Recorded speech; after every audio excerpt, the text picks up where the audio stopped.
Honestly, I'm just so exhausted by HOAs, acting like they own the literal ground we walk on. I mean, the way Rachel hyperventilated over a tiny driveway puddle. You'd think the 1998 Civic was leaking actual weapons-grade plutonium instead of regular 10W30. Let's just dive into it. Look right here at this camera lens. Do you see what I'm holding? In my left hand, I have a 1-gallon jug of neon pink, heavy-duty industrial-grade concrete dye. The label says it's permanent, penetrating, and unapologetic. In my right hand, I am holding a cease and desist letter printed on cream-colored cardstock, so thick and pretentious it probably has its own credit score. This piece of paper, delivered to my door by a woman who wears a sun visor indoors, is the reason I am about to commit an act of legally sanctioned, federally protected driveway vandalism. But to understand how we got to this point of absolute absurdity, I have to set the scene. Welcome to Scottsdale, Arizona. If you've never been to Scottsdale, just imagine a place where the sun is trying to actively murder you. Wow, but everyone is too busy getting Botox and comparing lawn edging to notice. It's a place where the grass isn't just green. It's a specific, mathematically calculated shade of emerald, legally mandated by the Homeowners Association to be kept at precisely 1.5 inches tall. If your Bermuda grass hits 1.6 inches, a sniper in a golf cart probably takes you out. I moved into the Whispering Pines subdivision about 6 months ago. There are no pines here, whispering or otherwise.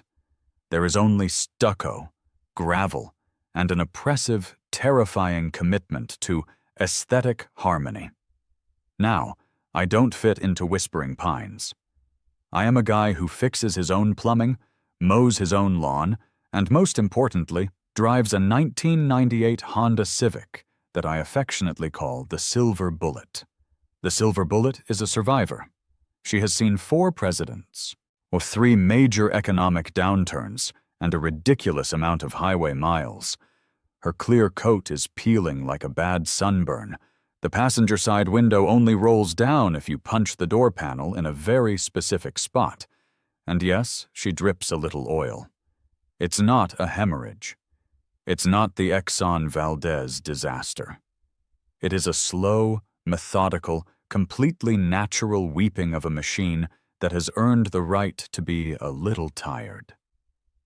Every few days, a single dark teardrop of 10W30 falls onto the pristine, bone-white concrete of my driveway. It's character. It's a testament to endurance. It is, according to the Whispering Pines HOA, a crime against humanity. The first shot across the bow arrived on a Tuesday. The Arizona heat was already hitting that mid-morning baking phase where the air shimmers above the asphalt. And I was walking out to the mailbox in my flip-flops, just trying not to melt into the pavement. Inside the mailbox, sitting aggressively alone, was an envelope with the Whispering Pines crest stamped on it. I opened it up right there in the heat. It was from Rachel. Rachel is the HOA president. She's the kind of woman who treats a neighborhood watch like a joint tactical operation. She drives a spotless white Lexus SUV, speaks entirely in passive-aggressive corporate jargon, and views my existence in this neighborhood as a personal insult to her property values. The letter was a masterpiece of suburban panic. I read it out loud to the empty street, just to hear how insane it sounded in the open air. "Dear resident," it began, because Rachel refuses to use my actual name. "It has been brought to the attention of the Whispering Pines Aesthetic and Compliance Committee that a hazardous, unsightly, and non-compliant fluid discharge is currently defacing the driveway of your parcel. This dark, oily blemish is in direct violation of Section 4, Paragraph B of the Community Bylaws regarding exterior sanitation and aesthetic harmony. You have 24 hours to rectify this eyesore. I stared at the letter, and then I looked down my driveway. I had to squint through the glare of the sun just to find the offending spot. There it was. A circle of oil roughly the size of a $50 coin. It wasn't a puddle. It was a smudge. It was a suggestion of a fluid, a microscopic testament to the internal combustion engine. I started laughing. I couldn't help it. And I was standing in a neighborhood where the houses all looked exactly the same, painted in 3 pre-approved shades of beige. And this woman was having a meltdown over a spot of oil that you couldn't even see unless you were specifically hunting for it. I thought about writing back. I thought about explaining that oil comes from the ground, so technically my car was just engaging in an environmental restoration project by returning dinosaurs to their natural habitat. But I didn't. I crumpled the letter, threw it in the recycling bin, and went about my day. I figured she was just flexing her muscles. I figured she'd find a slightly misaligned garbage can down the street to focus her rage on tomorrow. I was wrong. Never underestimate the sheer, unrelenting stamina of a bored HOA president with a clipboard. The very next afternoon, and I walked out of my front door to grab a package, and I stopped dead in my tracks. There, in the middle of my driveway, baking in the 110-degree heat, was Rachel. And she wasn't just standing there. She was on her hands and knees. Let me paint this picture for you. Rachel was wearing a crisp, white tennis skirt, a visor that cast a dark shadow over her heavily SPF-coated face, and a pristine pastel pink polo shirt. She was kneeling on the burning concrete, completely ignoring the fact that her kneecaps were probably blistering, and she was holding a metal Stanley tape measure. She had the tape measure extended out, hovering precisely over the quarter-sized oil drip from the silver bullet. She was physically measuring my oil spot. I just stood on the porch for a solid 10 seconds, now trying to process the level of unhinged dedication I was witnessing. I pulled out my phone, subtly hit record, and slowly walked down the driveway. I wanted this on tape. I needed proof that this was actually happening.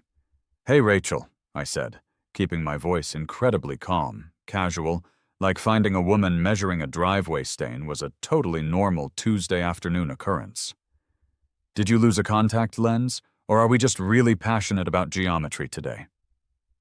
Rachel didn't flinch. She snapped the tape measure back into its housing with a sharp, aggressive click that echoed in the quiet suburban air. She stood up slowly, dusting off her knees with exaggerated care, and then she fixed me with a glare that could have frozen water in the desert. She reached into her pocket and pulled out a small notebook and a pen. "I am documenting a Class 3 bylaw violation," she said, her voice tight and clipped, enunciating every single syllable like I was a toddler. "This discharge has grown. It is now precisely 2.4 inches in diameter. It is spreading." "Rachel, it's a drip," I said, crossing my arms. "From a car, on a driveway. You know, the slab of concrete specifically designed and poured for cars to park on? It's not a sentient blob. It's not spreading. It just dripped again because I drove to the grocery store." "It is a biohazard," she countered, pointing her pen at the spot like it was a murder weapon. "It is seeping into the concrete. It is disrupting the visual flow of the streetscape. Whispering Pines is a premium community, not a salvage yard." "It's oil," I said, my voice starting to lose its casual edge. "It's a tiny spot of engine oil. It happens. You can barely see it from the sidewalk." "I can see it," Rachel snapped, stepping closer, invading my personal space. I could smell her perfume, something floral and overwhelmingly expensive. "The compliance committee can see it. And frankly, it is offensive to the standard of living we maintain here. I sent you a warning yesterday. You ignored it." "I ignored it because it's ridiculous," I shot back. "You want me to what? Resurface the driveway every time my car exhales? I want you to comply with the bylaws you signed when you moved into this neighborhood, she said, her voice rising an octave, taking on that shrill, authoritative tone that let me know she was digging her heels in. She flipped open her clipboard and produced a bright yellow piece of paper. It looked like a parking ticket, but worse. It was an official HOA citation. "This is your formal citation," she said, thrusting it toward my chest. I didn't take it. She just let it flutter to the ground, landing a few inches from the oil spot. "You are hereby fined $100 for the initial violation. Furthermore, you have 48 hours to hire a certified, professional, hazmat-level environmental cleaning service to extract this stain from the concrete. If you fail to provide a receipt proving professional remediation within 48 hours, you will be fined $500 per day until the stain is eradicated." I stared at her. I looked at the yellow paper on the ground, then back at Rachel. $500 a day? I asked, laughing in disbelief. "Are you out of your mind? For a stain the size of a golf ball? I could buy a new engine for the Silver Bullet for what you want to fine me in a week." "Then I suggest you buy one that doesn't leak," she said, a smug, victorious little smile playing at the corners of her mouth. "Or better yet, park that monstrosity in the garage where it belongs." "My garage is full of tools and woodworking equipment, Rachel, because I actually build things, unlike the people in this neighborhood who hire a contractor to change a light bulb." 48 hours, she repeated, ignoring my insult, turning on her heel with military precision. "Professional cleaning crew, or the fines compound. Have a pleasant afternoon?" She marched back to her white Lexus, got in, and drove exactly 25 miles per hour down the street, disappearing around the corner. I stood in the driveway alone, and the heat beating down on the back of my neck. I looked down at the yellow citation baking on the concrete next to the tiny, dark stain. $500 a day. A professional hazmat crew for a drop of 10W30. It wasn't about the oil. It was never about the oil. It was about control. It was Rachel wanting to flex her authority, wanting to force the new guy with the old car to bow down to the almighty aesthetic harmony of Whispering Pines. She wanted to bully me into submission, to make me panic, to make me open my wallet and pay some ridiculous cleaning company just to make her go away. I squatted down on the driveway. The concrete was hot enough to fry an egg.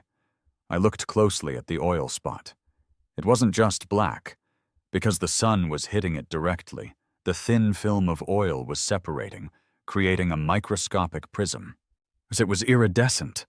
There were tiny swirls of purple, green, and a brilliant, almost neon magenta catching the light. It wasn't just a mess. It was colorful. I stared at the shimmering rainbow in the oil. I thought about Rachel's smug face.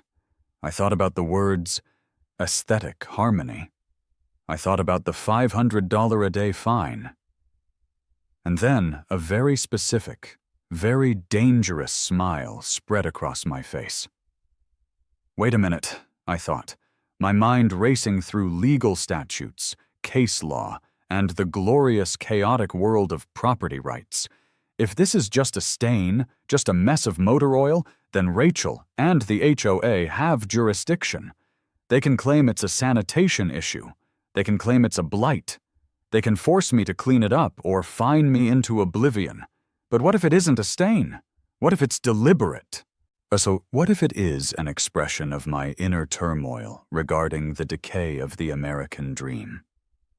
What if this spot of oil isn't a mechanical failure, but a profound, site-specific commentary on the environmental cost of suburban sprawl? I stood up, leaving the yellow citation on the ground. I didn't need a hazmat crew. I needed the federal government. I needed a loophole so massive so obscure and so ironclad that Rachel's laminated rulebook would spontaneously combust upon contact with it. I went inside, turned on my computer, and cracked my knuckles. Welcome to Sovereign Justice, folks. It was time to introduce the Whispering Pines Homeowners Association to the Visual Artists' Rights Act of 1990. I sat down at my desk, the AC finally blasting, and I guess I just kind of lost my mind a little bit in the best way possible. So I pulled up the United States Code, Title 17, Section 106A. If you're not familiar with the Visual Artists' Rights Act of 1990, honestly, you are missing out on one of the greatest pieces of legislation ever drafted by Congress. VARA, as it's known to the cool kids and aggressive copyright lawyers, basically grants artists moral rights to their work. This means that if you create a work of visual art of recognized stature, you have the federal right to prevent any intentional distortion, mutilation, or modification of that work. More importantly, you have the right to prevent its destruction, even if that art is permanently attached to a building, or, like a driveway. I started laughing again, just sitting alone in my home office, scrolling through case law where landlords literally couldn't paint over graffiti because the courts ruled it was protected art. The HOA bylaws were state-level contracts, sure. But copyright? Copyright is federal. Federal law always wins. The Supremacy Clause is a beautiful, beautiful thing. But to make this work, I had to transform a literal mechanical failure into a deliberate, intentional piece of modern art. It couldn't just be oil. It had to be a statement. It had to have medium, intent, and execution. So I literally pulled up my Amazon Prime account. First search, concrete dye. I bypassed all the boring terracotta and slate colors. I needed something aggressive. I needed something that screamed, "I am an artist, hear my anguish." I found a gallon of industrial strength, eco-friendly, EUV-resistant concrete dye in a color called radioactive flamingo. It was the most obnoxious retina's searing neon pink I had ever seen. Next day, delivery. Perfect. Next, I needed presentation. Art isn't art without context, right? I searched for VIP crowd control barriers. I dropped 2 stanchions with crushed red velvet ropes into my cart. Finally, a custom brass plaque. You can't just have art without a plaque. For the text, I went full pretentious gallery mode. Consumerist Decay No. 4, mixed media, 10W30 motor oil and synthetic pigment on subtractive concrete. Artist, Sovereign, 2026. Do not touch. Federal law prohibits alteration. I paid for expedited shipping on everything. The 48-hour clock was ticking, and Rachel was probably already drafting my $500 invoice. The next morning, the packages arrived. The Arizona sun was already doing its best to melt the Amazon driver's shoes to my porch. I grabbed the boxes, hauled them into the garage, and got to work. Mixing industrial concrete dye isn't exactly rocket science, but I felt like a mad scientist. The radioactive flamingo dye was so thick and bright it almost hummed. I grabbed a glass dropper, the kind you use for essential oils, and walked out to the driveway. The oil spot was still there, baking, shimmering with its little rainbow sheen. I guess this was my canvas. I knelt down, feeling the heat radiate through my jeans. I filled the dropper with the neon pink liquid. I didn't just dump it on. I was an artist now. I had to have a method. I gently squeezed the bulb, letting single drops of blinding pink fall into the dark, viscous center of the oil stain. And honestly, the chemical reaction was kind of beautiful. The dye didn't just mix, it swirled. It spiderwebbed through the oil, creating these sharp, high-contrast tendrils of neon pink against the pitch black. It looked like a tiny, psychedelic galaxy trapped in the concrete. I used a toothpick to drag the color outward, extending the brush strokes just a fraction of an inch past the original borders of the stain. I was making it deliberate. I was making it mine. When I stepped back, it was undeniably completely insane. It was a glowing pink and black vortex in the middle of a pristine white driveway. It looked like a radioactive alien had sneezed on my property. I quickly assembled the brass stanchions. They were heavy, polished gold, looking totally out of place in a suburban driveway. I clipped the crushed red velvet rope between them, creating a perfect semicircle around the neon puddle. I took a tube of heavy-duty construction adhesive and glued the engraved brass plaque directly into the concrete, right at the base of the ropes. I stood there, hands on my hips, admiring my work. Consumerist decay number 4 was born. But I knew Rachel. She wouldn't care about a plaque. She would claim it was still just a spill, a prank, a nuisance. For VARA to truly apply, the art usually needs to be permanent, and it needs some level of third-party recognition or integration. I couldn't just leave it wet. I needed a professional to seal it, to legally fuse the artwork with the property. I pulled out my phone and called a guy I had met a few weeks ago at a hardware store. His name was Buzz. Buzz was an independent concrete contractor whose entire vibe can only be described as post-apocalyptic lumberjack. He drove a lifted F250, was covered neck to knuckles in traditional tattoos, and exclusively wore cut-off flannel shirts, even in the 100-degree heat. "Yo," Buzz answered on the second ring, over the sound of what sounded like an angle grinder. "Buzz, hey, it's the guy with the silver Civic from Home Depot. I need a rush job, like today. I need you to seal something into my driveway." "Seal what? You fixing a crack?" he asked, the grinder noise stopping. "No, I need you to pour industrial, high-gloss acrylic sealant over a piece of mixed media art. It's about 3 inches wide. But I need an official invoice stating you were hired for the permanent installation and preservation of a site-specific artwork." There was a long pause on the other end of the line.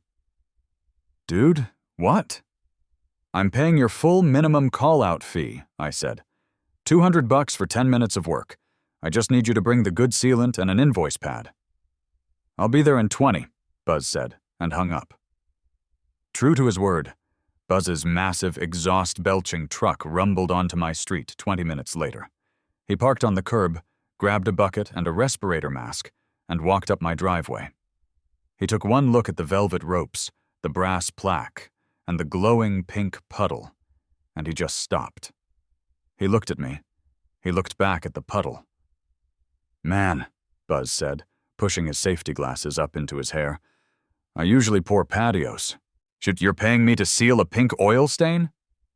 "I'm paying you to preserve a cultural touchstone, Buzz," I said, entirely deadpan. "This is a statement on the inescapable nature of petrochemical reliance in modern suburbia." Buzz stared at me for a solid 5 seconds.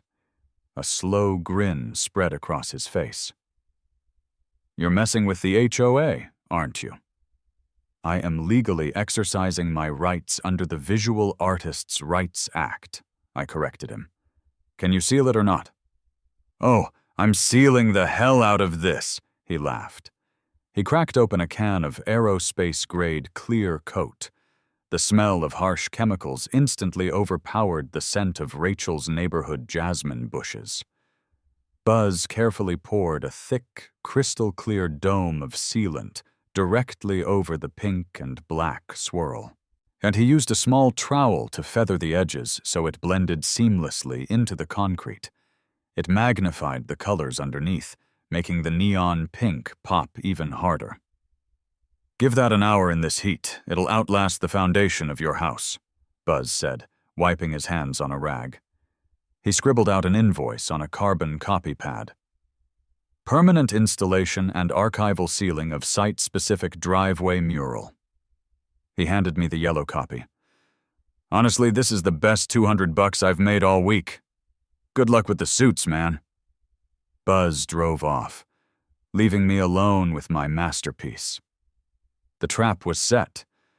Now, I just had to wait for the mouse. It didn't take long. Maybe 45 minutes later, the screech of tires echoed down the street.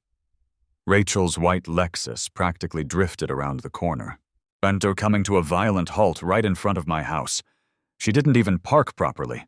The back end of her SUV was sticking out into the street. She threw the door open and marched up my driveway. But she wasn't alone. Trailing behind her were two teenage boys wearing identical neon green t-shirts that said, "Chad's Power Washing." They looked terrified. One of them was dragging a massive gas-powered pressure washer on wheels. The other was holding a tangled yellow hose. "Right there!" Rachel shrieked, pointing a manicured finger at my driveway. "Blast that disgusting biohazard off this property immediately!" I was already out the front door before the kid could even pull the starter cord on the engine. "Stop!" I yelled, stepping directly in front of the velvet ropes, crossing my arms. "Yeah, do not turn that machine on." The kid holding the hose froze, looking frantically between me and Rachel. Ma'am? The homeowner is telling us not to." "I am the president of the Whispering Pines Homeowners Association," Rachel declared, her face flushed, a blotchy, furious red. "I authorized this cleanup. He is in violation of his 48-hour notice. Wash it away." "Rachel, listen to me very carefully," I said, projecting my voice so the terrified teens could hear every word. "If they point that nozzle at this concrete, you and this power washing company will be jointly named in a federal lawsuit." "It is a spot of oil!" she screamed, literally stomping her foot. "You put velvet ropes around garbage. You're making a mockery of this community." "It is a federally protected work of visual art," I said calmly. "It's called Consumerist Decay No. 4. It has been permanently installed, modified with synthetic pigment, and legally sealed. Under the Visual Artists' Rights Act of 1990, any attempt to destroy, mutilate, or alter this piece carries statutory damages of up to $150,000. I pointed at the kid with the hose. "Chad, or whoever you are, if you wash this, I own your company by Friday." The kid dropped the hose on the grass like it was covered in scorpions. "Nope, no way. We're out. Mrs. Rachel, you didn't say nothing about federal lawsuits." "Get back here," Rachel ordered, but the teens were already loading the pressure washer back into the bed of their rusted pickup truck down the street. They peeled out of the neighborhood without looking back. Rachel turned back to me, shaking with pure, unadulterated rage, but the veins in her neck were actually popping. "You think you're clever," she hissed, stepping right up to the velvet rope. "You think you can just invent a law to get out of a fine?" "I didn't invent copyright law, Rachel. Congress did. I'm just an enthusiast." "This is vandalism!" she screamed. "You vandalized your own driveway to spite me. I'm calling the police!" She whipped out her phone and started stabbing the screen with her index finger. I just smiled, stepped back, and leaned against the fender of the Silver Bullet. "Go ahead. Tell them there's an artist in the neighborhood."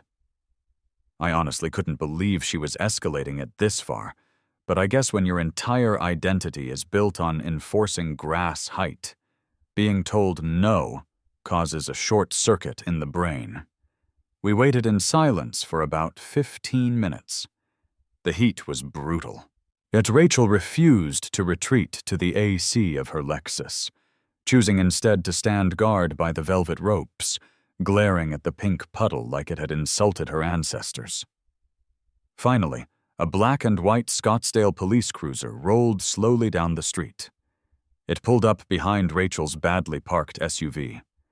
The door opened, and Officer Martinez stepped out.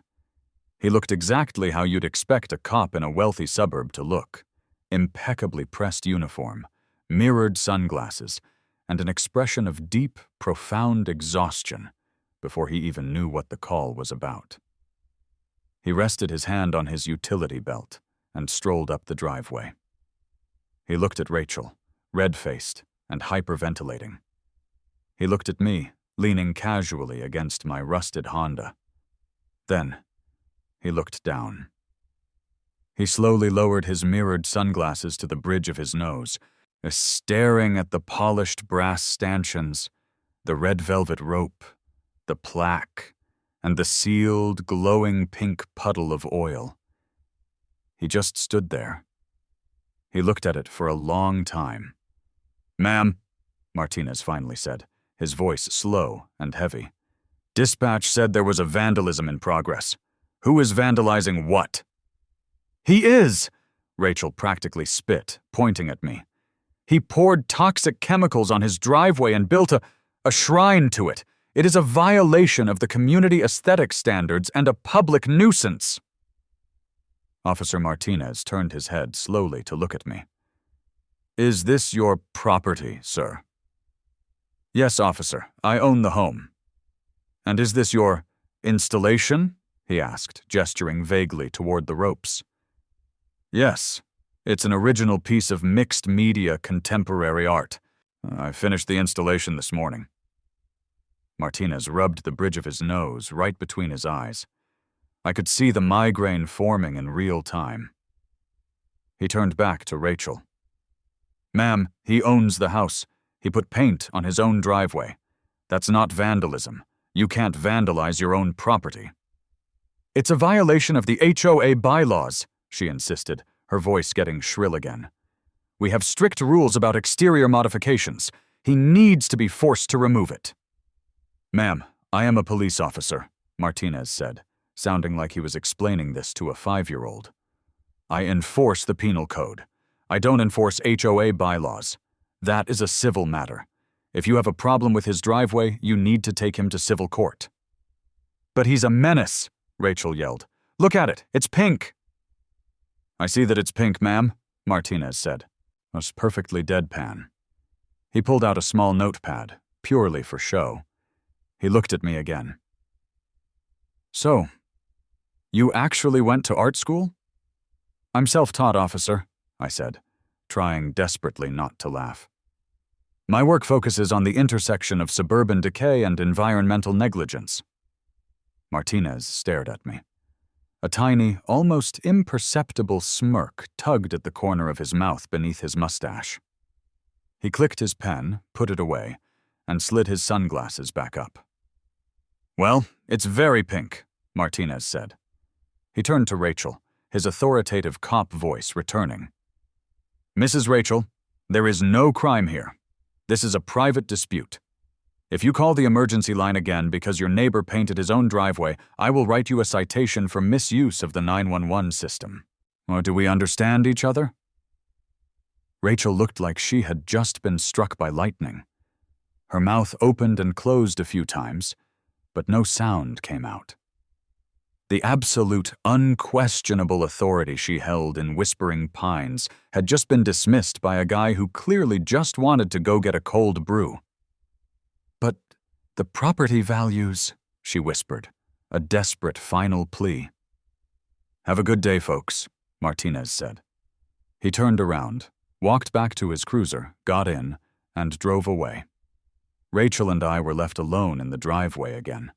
The silence was deafening. She looked at the pink puddle. She looked at the brass plaque. Then she looked at me with a hatred so pure it could have powered a small city. "This isn't over," she hissed. She didn't march this time. She practically stomped back to her Lexus. I slammed the door so hard the suspension bounced and drove off. I watched her go, then looked down at Consumerist Decay number 4. The clear coat was already rock hard, locking the neon pink swirls in a permanent, glossy embrace. I had survived the first wave, but I knew the real war was just beginning. You don't humiliate an HOA president in front of a cop and expect her to just let it go. She was going to rally the board. She was going to try to crush me with legal fees and bylaw amendments. I literally smiled, walked up to the velvet rope, and gave the brass plaque a little polish with the hem of my shirt. Bring it on, Rachel. I've got federal law on my side, and honestly, I've got nothing but time. It only took 3 days for the official summons to arrive, and honestly, I was almost offended it took that long. This time, Rachel didn't just leave a passive-aggressive note in my mailbox or tape a yellow citation to my front door. No, she went full nuclear. She sent a certified letter requiring my actual signature, delivered by a thoroughly annoyed postal worker who had to drag himself up my driveway, completely sidestepping the velvet ropes and the glowing pink puddle of destiny. The letter was a formal, legally binding summons to an emergency, closed-door disciplinary hearing of the Whispering Pines Homeowners Association Board of Directors. It was scheduled for a Tuesday night at the community clubhouse. I guess she thought dragging me into her territory would intimidate me. I mean, the community clubhouse is basically Rachel's personal throne room. It's this aggressively beige building that smells perpetually like chlorine from the community pool and stale Folgers coffee. I knew she was going to pack the room with her little sycophants. She was going to try to publicly execute me, metaphorically speaking, of course, in front of the rest of the board to make an example out of the guy with the rusty Honda Civic. But here's the thing Rachel didn't realize. I wasn't just walking into this blind. I had spent the last 72 hours meticulously preparing what I like to call the Sovereign Justice Special. First, I called my buddy Julian. Julian and I went to college together, and while I was out getting my hands dirty with tools and engines, Julian was getting a master's degree in fine arts. He now works as a high-end, heavily credentialed contemporary art appraiser for a boutique gallery in downtown Phoenix. I literally paid for his drinks for an entire year back in the day, so I figured he owed me a solid. I FaceTimed Julian and showed him Consumerist Decay number 4. I explained the neon concrete dye, the industrial clear coat sealant, the brass plaque, and the velvet stanchions. I told him about Rachel, the citations, and the impending HOA tribunal. Julian just started cackling. He laughed so hard he spilled his macchiato. Then he got to work. He drafted an incredibly dense, jargon-heavy official appraisal document on his gallery's watermarked letterhead. He cited the raw, visceral juxtaposition of petrochemical waste and hypersynthetic consumerist pigments. He declared it a prime example of subtractive site-specific environmentalism. And then, the absolute madman, he formally appraised the puddle at $10,000. He even notarized it. Armed with Julian's appraisal, a freshly printed copy of Title 17, Section 106A of the United States Code, and a binder full of federal copyright case law, I was ready. When Tuesday night rolled around, I decided to dress for the occasion. I didn't wear my usual jeans and a t-shirt. I literally pulled out my one-tailored charcoal gray wedding guest suit, shined my shoes, and wore a crisp white shirt with no tie. I wanted to look like a guy who casually destroys legal arguments for sport before breakfast. I walked into the clubhouse exactly 2 minutes late, just to make them wait. The room was freezing, the air conditioning blasting so hard you could practically see your breath. The board of directors was seated behind a long, folding banquet table draped in a cheap burgundy tablecloth. There were 5 of them, but honestly, only one mattered. Rachel sat dead center, clutching a wooden gavel like it was a weapon. She was wearing a structured navy blazer, looking like she was ready to court-martial me. To her right sat a guy in a rumpled suit who looked like he'd rather be literally anywhere else on Earth. He had a legal pad in front of him and a weary expression. I guessed he was the HOA's retained attorney, probably billing them $300 an hour just to sit there and listen to neighborhood gossip.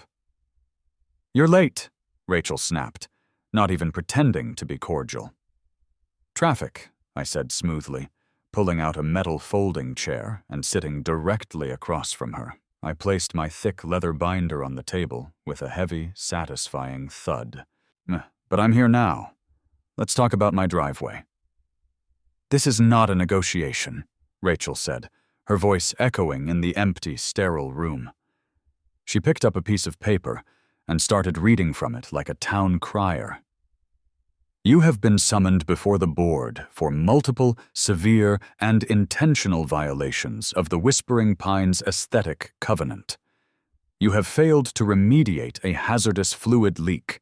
Furthermore, you have exacerbated the violation by maliciously vandalizing your own property with toxic pink dye and erecting unapproved, non-compliant crowd control barriers on an exterior parcel."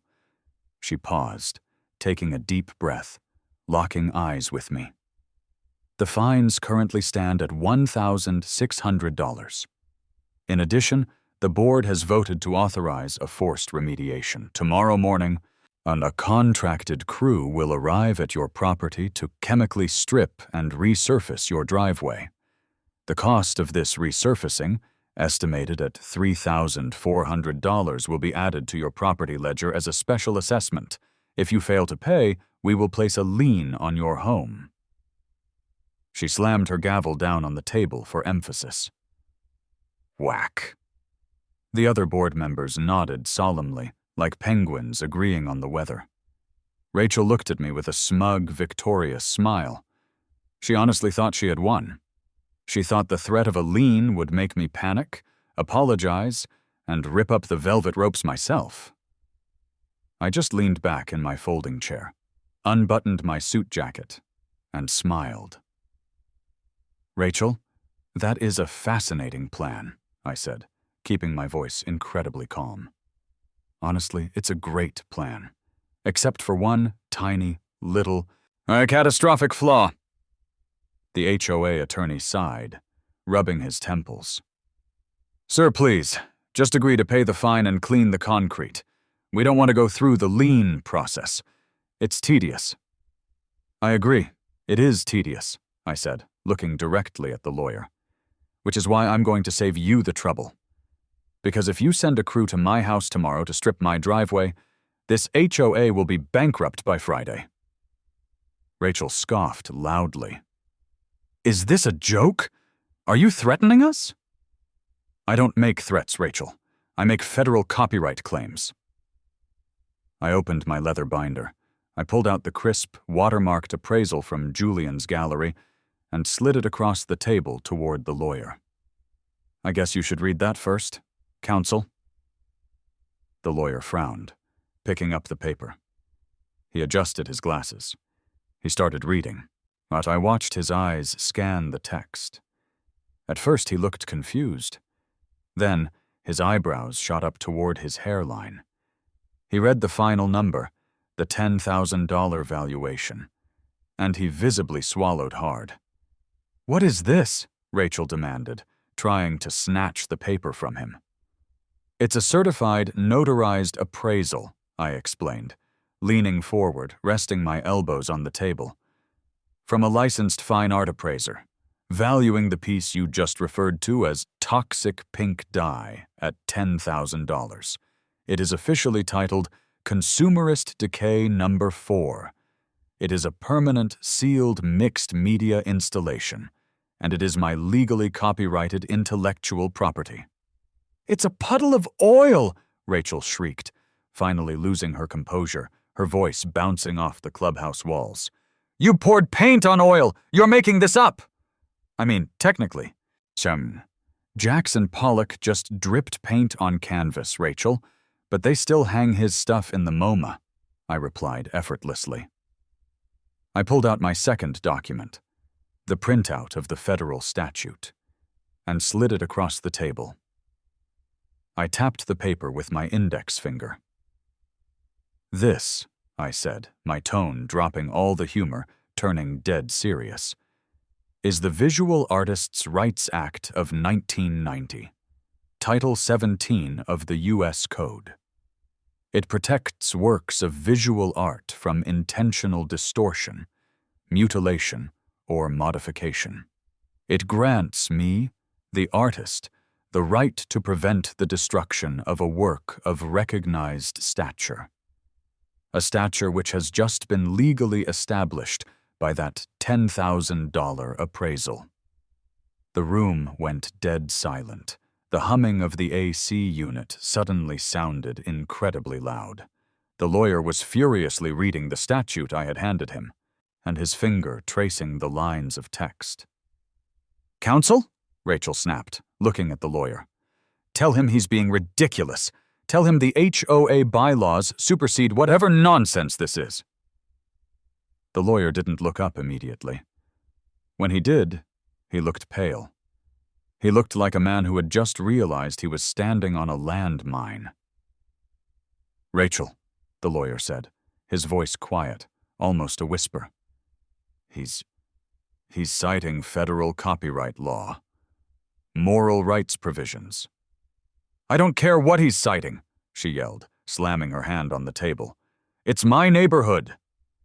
"It's federal law, Rachel," the lawyer interrupted, his voice finally cracking like a whip.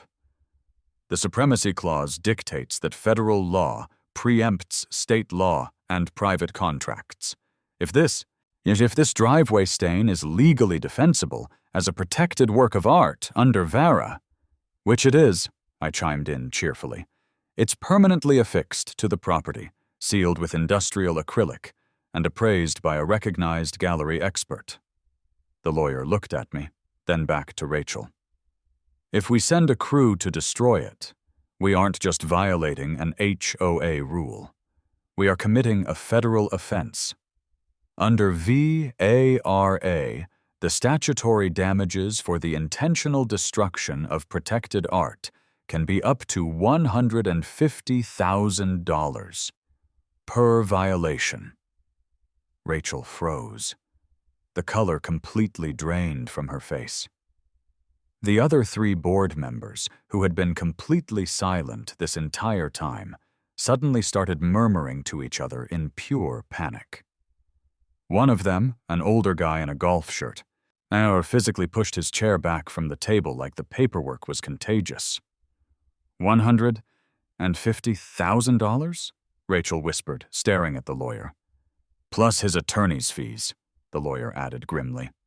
"And if he can prove malicious intent, which, considering you just stated on the record that you planned to forcefully destroy it tomorrow, he absolutely can, a federal judge would max out those penalties without a second thought." I sat back, folding my hands in my lap. "Honestly, Richard." "Is it Richard?" "Yeah, Richard. Honestly, Richard is right. You guys have a reserve fund for roof repairs and pool maintenance, right? What is it? Maybe 200 grand? If you touch my driveway, I will file an injunction in federal court by noon tomorrow, and I will drain every single penny this HOA has ever collected. I will own the clubhouse. I will own the pool. I will personally dictate the grass height for the rest of eternity." Rachel opened her mouth, but nothing came out. She looked down at her gavel. She looked at the appraisal. She looked at me, her eyes wide with a mixture of absolute fury and sheer, undeniable terror. Her entire suburban empire, built on passive-aggressive letters and measuring tape, had just been completely dismantled by a neon pink puddle and a loophole from 1990. "So," I said, breaking the silence, my voice light and conversational again, "here is what is going to happen. You are going to immediately dismiss all citations related to my property. You are going to waive the $1,600 in fines. You are going to cancel the demolition crew. And you are going to formally recognize, in writing, that consumerist decay number 4 is an approved permanent fixture of my parcel, protected from any future HOA interference." "We can't do that," Rachel choked out, though all the fight had left her voice. "The aesthetic. The precedent. The precedent is that you don't mess with federal law," I corrected her. I stood up, buttoning my suit jacket. I grabbed my binder, but left the copies of the appraisal and the statute on the table. "I'll expect the formal waiver letter in my mailbox by tomorrow evening. If I don't see it, or if so much as a single leaf blower gets pointed at my velvet ropes, I'm calling my lawyer." I didn't wait to be dismissed. I just turned around and walked out of the clubhouse. As the heavy glass doors swung shut behind me, I could hear the immediate, chaotic eruption of shouting from the board members inside, what with Richard the lawyer desperately trying to yell over them. The walk back to my house in the cool evening air felt incredible. I literally felt like I was floating. The next day, right around 4 p.m., I went out to check the mail. Sitting inside the box, completely unsealed, was a single sheet of paper from the Whispering Pines Homeowners Association. It was signed by Richard the attorney, not Rachel. It formally stated that all fines against my property were dismissed with prejudice, and that the board acknowledged the presence of a federally protected installation on my driveway.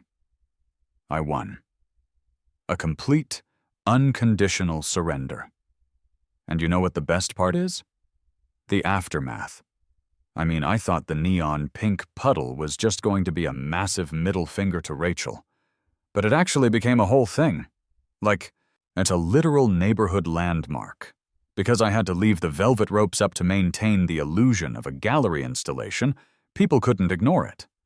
At first, it was just the neighborhood kids riding their bikes past, stopping to stare at the glowing, acrylic-sealed vortex in the concrete. Then, the teenagers figured out the irony of it. Within a week, kids were walking over from the next subdivision just to take selfies with the velvet ropes. They started calling it the spill. I'd look out my window on a Saturday afternoon and see 3 high schoolers doing TikTok dances in front of my 1998 Honda Civic and a pink oil stain. It was the most absurd, surreal thing I had ever witnessed.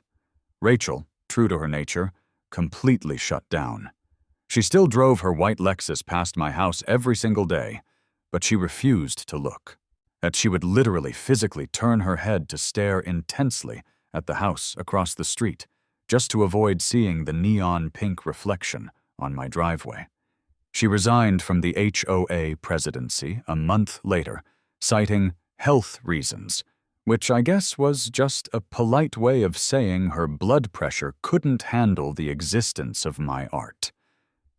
So, I'm wrapping this up right here, standing next to my masterpiece. Look closely at the camera. This is the power of knowing your rights.